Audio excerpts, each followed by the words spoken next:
কুমারিকা ফৌজদারি অপরাধ হলে কাউকে ছাড় দেওয়া হবে না। এই নিয়ে বিস্তারিত জানাতে প্রেস ক্লাব থেকে সরাসরি যোগ দিচ্ছেন আমাদের সাথে আমাদের সহকর্মী আশিক মাহমুদ। আশিক, বাইতুল মোকাররম এবং এর আশেপাশের এলাকার এখনকার পরিস্থিতি কি?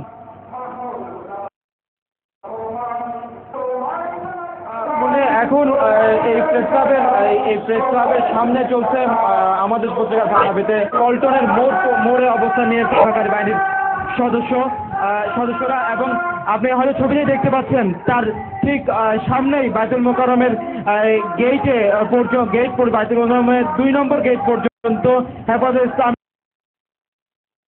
কর্মীরা অবস্থান নিয়েছে। আপনারা ছবিতেই দেখতে পাচ্ছেন, এবং সেখানে তারা বিভিন্ন স্লোগান দিয়ে তাদের বিক্ষোভ প্রকাশ করছে, এবং সেখানে বেশ কয়েক জায়গায় কাগজ ধরিয়ে সেখানে বিক্ষোভ করা হচ্ছে। হয়তো ছবিতে আপনি ধোঁয়ার ছবিও দেখতে পাবেন। এই হচ্ছে এখানকার অবস্থা, এবং আমরা কিছুক্ষণ আগে যে ছবি আপনাকে দেখিয়েছিলাম সেই সময় একটি পর্যায়ে উত্তেজনার একটি পর্যায়ে পুলিশ লাঠিচার্জ, টিয়ার শেল নিক্ষেপ এবং রাবার বুলেট নিক্ষেপ করে ইসলামের কর্মীদেরকে সরিয়ে দেয়, কিন্তু তারা আমার মোড় পর্যন্ত অবস্থান নিয়ে আবারও পুলিশকে ধাওয়া দিয়ে বাইতুল মোকাররমের গেট পর্যন্ত চলে আসে। এখন তার অবস্থা হচ্ছে আবার আগের মতন পুলিশ ঠিক পল্টন মোড়ে অবস্থান নিচ্ছে, এবং বাইতুল মোকাররমের দক্ষিণ গেট পর্যন্ত হেফাজতে ইসলামের দেখতে পাচ্ছিলাম 11টা থেকে যে গলিগুলো রয়েছে পল্টনের আশেপাশে এবং শাপলা চত্বর থেকে শুরু করে দৈনিক বাংলার মোড় শুরু করে এই এক ধরনের হচ্ছে আমাদের ইসলামের সাথে পুলিশের ধাওয়া পাল্টা যে ঘটনা হচ্ছে সারাদিন ব্যাপী তার পরিস্থিতি। আর এছাড়া আপনাকে বলতে পারি যে আজকে 3টা থেকে হেফাজতে ইসলামের যে সমাবেশ শাপলা চত্বরে শুরু হওয়ার কথা সেই সমাবেশকে কেন্দ্র করে এখন বিভিন্ন দিক থেকে হেফাজতে ইসলামের আজকে যেই অবরোধ কর্মসূচি তারা পালন করেছে, সেই অবরোধ কর্মসূচি থেকে বিভিন্ন কর্মীরা বিভিন্ন দিক থেকে সেই সমাবেশস্থলে যাওয়া শুরু করেছে। এই হচ্ছে এখানকার এই প্রেস ক্লাব পর্যন্ত। আশিক, আপনাকে ধন্যবাদ। পল্টন সংঘর্ষের খবর জানতে আরো কথা বলছি আমাদের সহকর্মী ভাস্কর ভাদুরীর সাথে। তিনি আছেন সে এলাকায়। ভাস্কর, আপনি আমার কথা শুনতে পাচ্ছেন?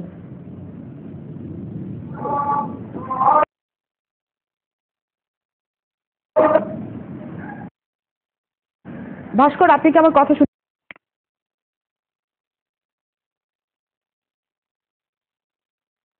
পাচ্ছেন?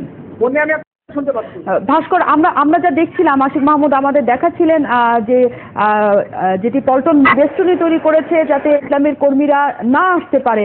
11টার পর থেকে যে দফায় সংঘর্ষটি চলছে, মূলত হেফাজতে ইসলামের এই কর্মী বা সমর্থক বাহিনীরা কি চাইছেন? আদালতের সঙ্গে আপনারা দাবি করছিলেন যে পুলিশ এসে তাদের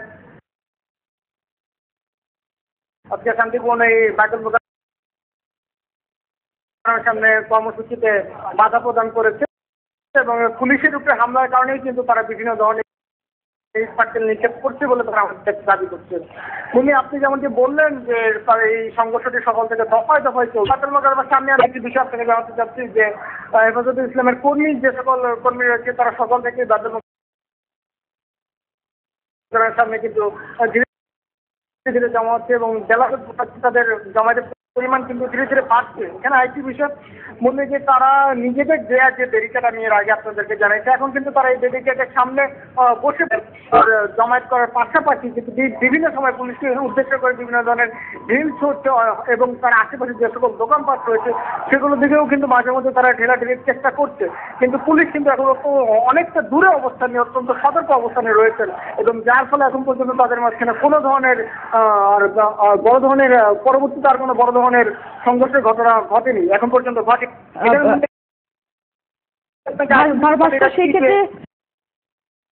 সেক্ষেত্রে সকাল 11টা থেকে যেহেতু দফায় সংঘর্ষ চলছে, এর মধ্যে কি গ্রেপ্তার করেছে পুলিশ কাউকে? উনি এখন পর্যন্ত কিন্তু এই বিষয়টা নিয়ে সাংবাদিকদের কাছে পরিষ্কার করে কোনো কিছু বলেনি।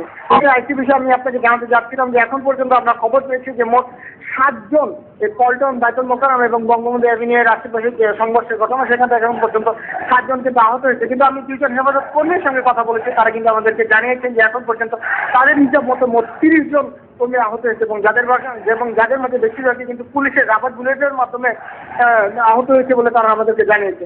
উনি ঠিক এই মুহূর্তে আপনাকে একটি বিষয় আমি জানাতে চাই যে হেফাজতের জন্য স্লোগান দিচ্ছেন যে বাইতুল মোকাররমের সামনে অবস্থান নিয়ে, এবং তাদেরই কিন্তু একটি স্বেচ্ছাসেবক দল কিন্তু এখানে সামনে বসে যাতে কোনো ধরনের কর্মী যাতে সামনে এই যে পুলিশের যে ব্যারিকেডটা রয়েছে সেই ব্যারিকেডটি ভাঙার চেষ্টা করতে না পারে। ভাস্কর, সেক্ষেত্রে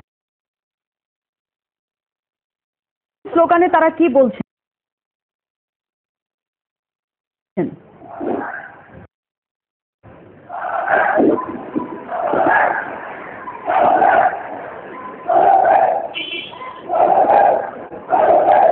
আমরা এবং আপনি বলছিলেন সেখানে পুলিশের ব্যারিকেড অনেক অনেক শক্ত অবস্থানে আছে পুলিশ, কিন্তু আমাদের আশিক মাহমুদ আমাদের আরেক সহকর্মী জানাচ্ছিলেন যে শুধুমাত্র মূল রাস্তাতে নয়, আশেপাশের গলিগুলোতে অনেক হেফাজতে ইসলামের